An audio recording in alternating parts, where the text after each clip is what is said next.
प्रभाकर माचवे। प्रभाकर माचवे साहित्य अकेडमी के सेक्रेटरी थे, सचिव थे। तो लोकशास्त्र को मैंने जब लिखा था और मैं उधर से वो निकल रहा था, तो केवल एक साधारण जिज्ञासा मेरे मन में हुई, एक कुतूहल जैसा मुझे मन में ये हुआ कि मैं इसको प्रभाकर माचवे जी को दिखा दूं। मैं ऊपर चढ़ गया और वो मैंने चिट्ठी भेजी, उन्होंने वो बुला लिया।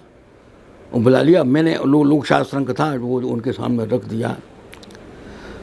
तो उन्होंने एक नज़र मुझ पर डाली और फिर वो दूसरी नज़र, जब वो एक के बाद एक पन्ना, दूसरा पन्ना, तीसरा पन्ना वैसे करके एक एक उठ रहा। उन्होंने कोई जल्दीबाजी नहीं करी।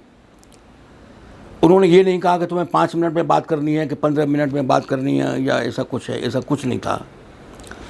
तो वो उसको एक एक पेज को बड़े देर तक देखते रहे, बीच बीच में नज़र मुझ पर डाल लिया करते थे। और वो शीतल पट्टी होती है ना बिछाने की, वो जो तिनके से बनाई जाती हैं, वो एक घास से वो चारों तरफ जो है वो उन्होंने वो बना रखी थी। वो उनका वही सज्जा था, वो उनके दफ्तर का जो सज्जा था, वो उन चटाइयों से या शीतल पाटी जिसे कहते हैं, वो जगह जगह टांग रखी थी उन्होंने, और उससे ही जो है वो उन्होंने बना रखा था। और जैसे गलीचा वलीचा बिछे रहते हैं ना, ऐसे गलीचे वलीचे की जगह पर वो शीतल पाटी जो है वो बिछी हुई थी उनकी। कमरा बहुत बड़ा था, तो उसमें वो बैठे करके उन्होंने बड़ी आराम से बात करी। थोड़ी देर में ही शिवमंगल सिंह सुमन जो है वो सुमन जी आ गए। तो अब देखिए, कहाँ एक अनजान आदमी और नौजवान आदमी, और कहाँ एक बुजुर्ग और स्थापित और प्रतिष्ठित व्यक्ति जो एक यूनिवर्सिटी का वाइस चांसलर है ना। अब आप ये देखिएगा, प्रभाकर माचवे जी का बड़पन देखिएगा। उनको तो ये कहना चाहिए था कि अच्छा ठीक है, मैंने किताब आपकी देख ली, अब आपको मैं लिखूंगा या फिर कभी आप मुझसे मिलिएगा, ठीक है ना। क्या एक अनजान आदमी से और क्या बात करी जाए, क्यों वाइस चांसलर आकर के बैठ गया है, मुझे तो वाइस चांसलर से बात करनी चाहिए थी ना। उन्होंने कहा सुमन जी, मैं आपको एक परिचय करा रहा हूं। अब परिचय तो मेरा ही उनसे नहीं है। पूरा परिचय मेरा ही नहीं है ना।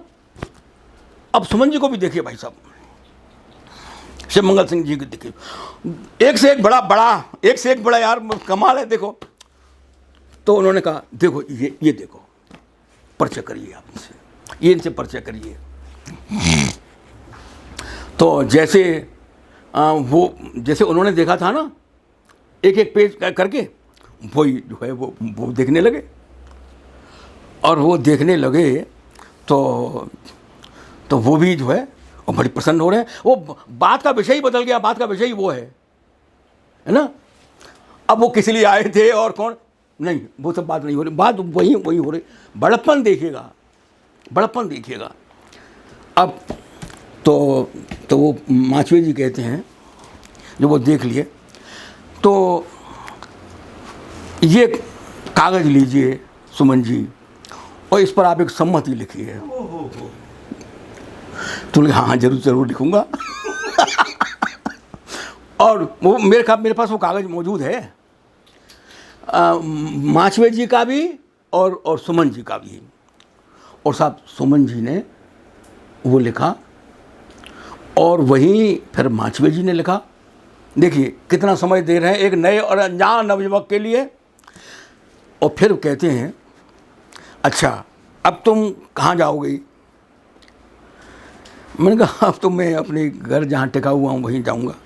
बोले नहीं, अब तुम जो है मास कम्युनिकेशन बिल्डिंग में चले जाओ। तो उन्होंने मुझे कहा कि आपको श्याम परमार, क्योंकि श्याम परमार इसी लाइन का आदमी है और वो तुमको आगे की बात बतावेगा।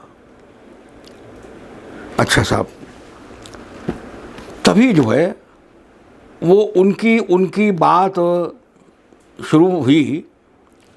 एक बात आपको मैं बताऊं कि ये जो बहुत से सेक्रेटरी मेरी नज़र में हैं, नाम फाम लेने से कुछ फ़ायदा ही नहीं है, जो किसी एक भाषा या एक भाषा की साहित्य की जानकार हैं।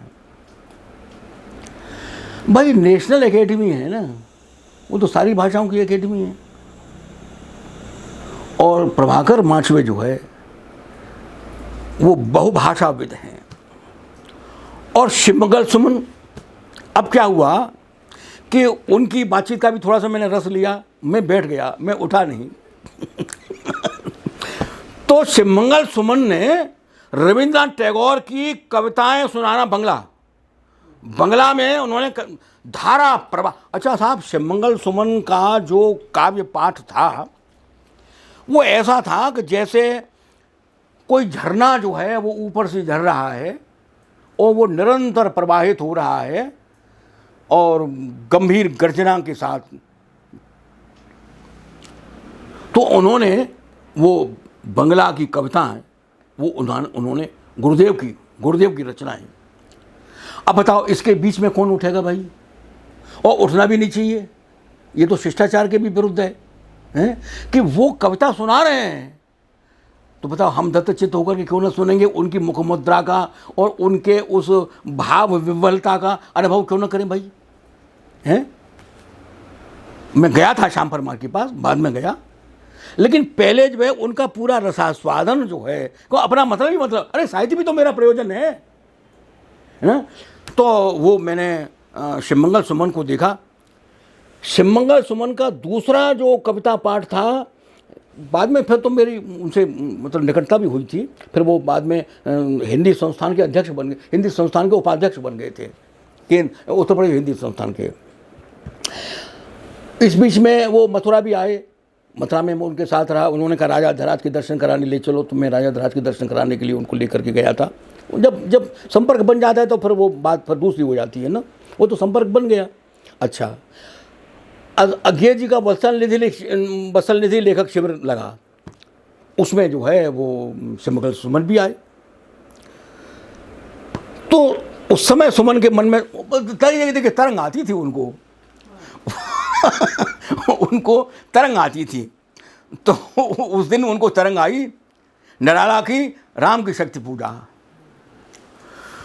तो निराला की राम की शक्ति, सारे लोग बैठे हुए थे, अज्ञे जी और सारा वत्सल निधि लेखक समाज जो है वो सब वहाँ बैठा हुआ था। और जो है वो शुरू हो गए, वो पूरा पाठ पूरा उनको याद था। इस मामले में इतना धारा प्रवाह पाठ करने वाला कवि जो है भाई, मेरे संपर्क में जो आए मैं तो उन्हीं की बात करूंगा, है ना।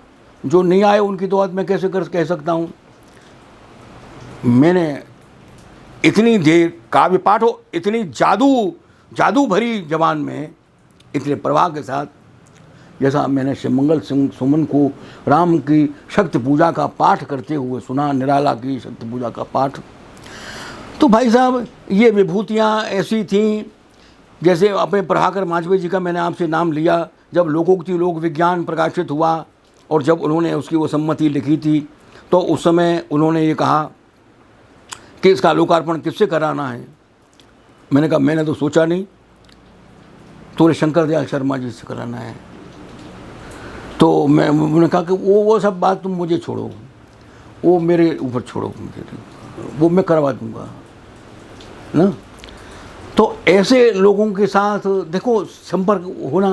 फिर उन्होंने ले गए, वो आपने चित्र भी देखा होगा जिसमें वो माचवे जी मेरा परिचय करा रहे हैं और वो सब कर रहे हैं। प्रभाकर माचवे इस प्रकार का उदात्त व्यक्ति था। देखो बनारसी दास चतुर्वेदी जी जो है वो एक पंक्ति कहा करते थे, वो सबसे कहते थे। अब देखो उम्र में वो सबसे बड़े थे, तो बनारसी दास चतुर्वेदी जी का मेरा संपर्क है, ये माचवे जी को वो तो किताब से ही हो गया है ना। वो ये कहा करते थे, ये कवि को कीरत के बिरवा कवि हैं, इनको कबहू कुमलान न दीजे। कीरत के बिरवा कवि हैं, कि ये जो बिरवा हैं, ये जो पौध है, ये जो कोंपल है, अभी अंकुरण हुआ है इसमें, ये कोंपल है, ये कुम्हला न दीजिए, कहीं ये कुम्हला न जाए।